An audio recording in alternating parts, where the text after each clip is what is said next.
जीव हैं और जीवात्मा का पिता परमात्मा है। हमने संसार को अपना मान बैठे, शरीर का संसार है, शरीर संसार से मिलता है और संसार में ही छूट जाता है। लेकिन शरीर की हर इंद्रिया जीवात्मा के बल पर क्रिया करती है। जिस दिन जीवात्मा इसको छोड़ दे, चाहे बालक का शरीर हो, चाहे जवान का शरीर हो, चाहे वृद्ध का शरीर हो, ये निष्क्रिय हो जाता है, निष्कर्म हो जाता है। इसलिए ध्यान करो, मैं जीवात्मा हूँ और परमात्मा का हूँ, और परमात्मा से मेरा संबंध कैसे यथावत बने। मैं उनके पास था, उनका था, उन्हें छोड़ के संसारी हो गया, पुनः उन्हें पहचानने की आवश्यकता है। तो क्या काहे को तू भूल के बैठा, भज ले श्री भगवान रे। ओ काहे को तू भूल के बैठा, भज ले श्री भगवान रे। अपने मनु में राम बसा ले, पहुँच जाएगा धाम रे। अपने मन को राम बसा ले, पहुँच जाएगा धाम में। जिसकी लागी रे लगनो भगवान में, अभी ताली से उसका दिया रे जलेगा तूफान में। ओ जिसकी लागी रे लगे भगवान में, उसका दिया रे जले रे तूफान में।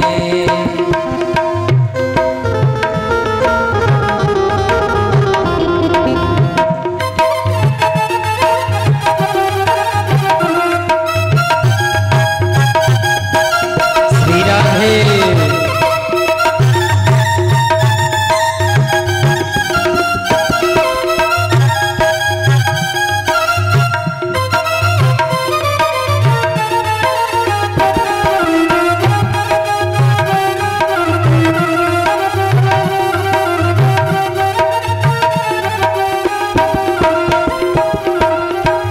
इस दुनिया में कौन बनाए सबके बिगड़े काम रे। इस दुनिया में कौन बनाए सबके बिगड़े काम रे। इस दुनिया में कौन बनाए सबके बिगड़े काम रे। इस दुनिया में कौन बनाए सबके बिगड़े काम रे। अनहोनी को होनी कर दे, उसका नाम है राम रे। अनहोनी को होनी कर दे, उसका नाम है राम रे। जिसकी लागी रे लगन भगवान में, उसका दिया रे जलेगा तूफान में। ओ जिसकी लागी रे लगन भगवान में, उसका दिया भी जले रे तूफान में।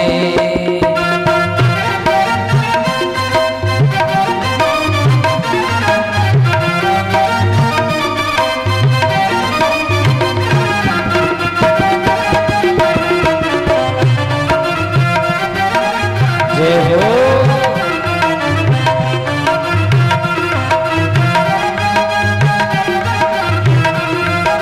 श्री राधे।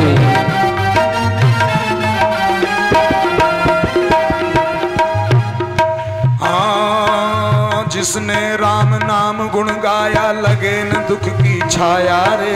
जिसने राम नाम गुण गाया, लगे न दुख की छाया रे। जिसने राम नाम गुण गाया, लगे न दुख की छाया रे। जिसने राम नाम गुण गाया, लगे न दुख की छाया रे। राम नाम सुख दुख का साथी, जोड़ इसी से नाता रे। राम नाम दुख का साथी, जोड़े इसी नाता रे। राम नाम सुख दुख का साथी, जोड़ इसी से नाता रे। राम नाम सुख दुख का साथी, छोड़े इसी से नाता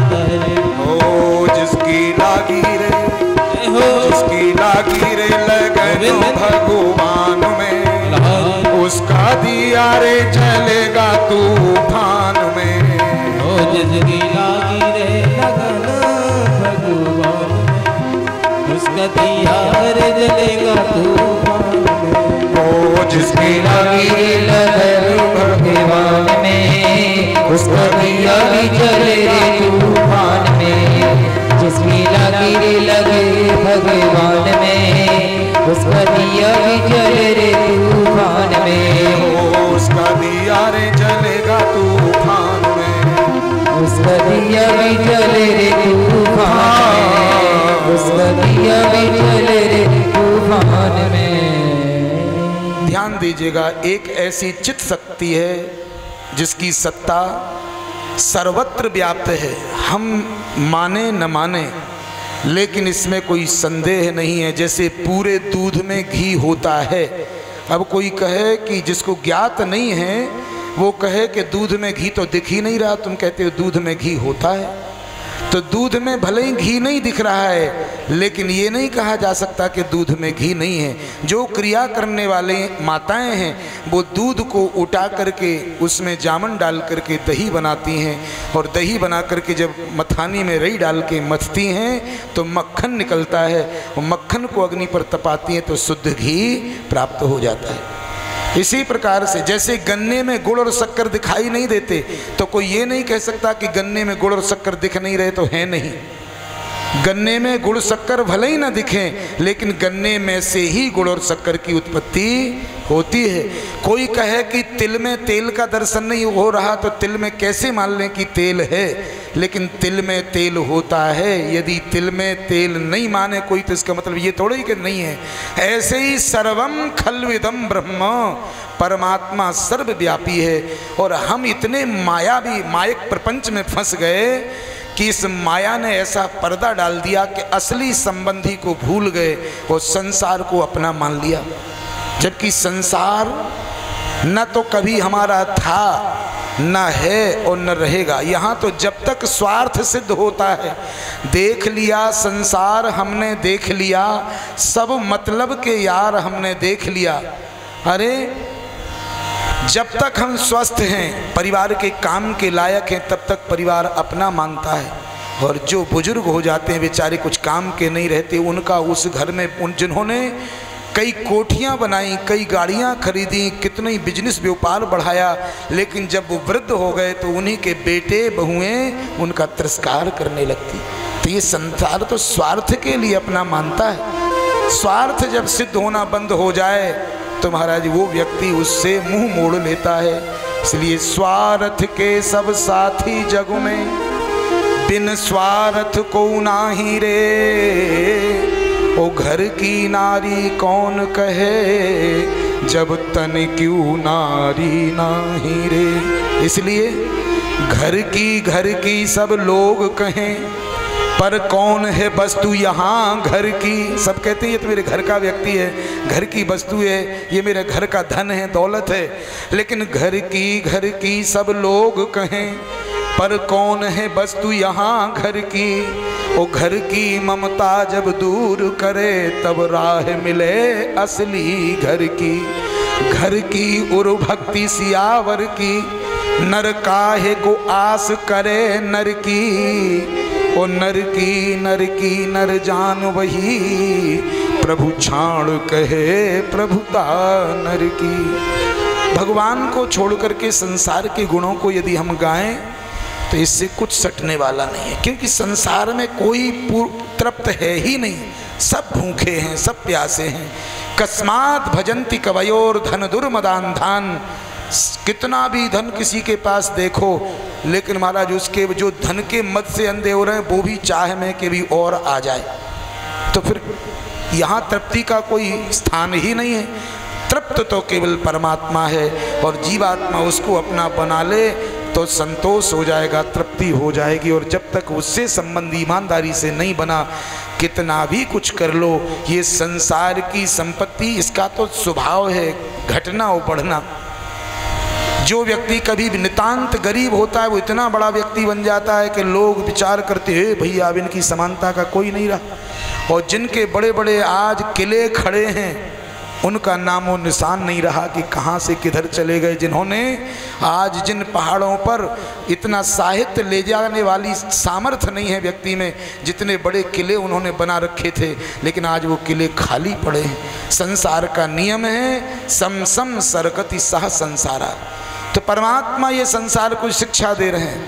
आज देखिए प्रद्युम्न के लिए संबरासुर चुरा करके समुद्र में फेंक दिया, लेकिन मृत्यु नहीं थी तो मार नहीं सका। मछली के गर्भ में भी प्रद्युम्न जीवित है। और जब ले जा करके प्रद्युम्न को मछलियों में जो विदीर्ण किया और प्रकट हुआ बालक, तो उसको भी भुला दिया जो अपने काल को समाप्त करने के लिए प्रद्युम्न को सोवर के घर में से उठा के समुद्र में गिराया था। आज जब मायावती ने कहा कि महाराज आपके यहाँ जो मछली लाई गई उन्हें एक मछली के गर्भ से जीवित बालक प्राप्त हुआ है, आज्ञा कीजिए कि हम क्या करें, आज्ञा करें। तो संबरासुर ने कह दिया कि यदि ऐसी बात है तो मैं क्या करूं, जिसकी इच्छा उस बालक को रख लो। तो संबरासुर के विवेक में भी ये बात नहीं आई कि जिसको मैंने समुद्र में गिराया ये वही बालक मछली के गर्भ में हो सकता है। तो अपने अब उसी के घर में उसका काल पल रहा है। विचार कीजिए, प्रेम से बोलो राधे राधे।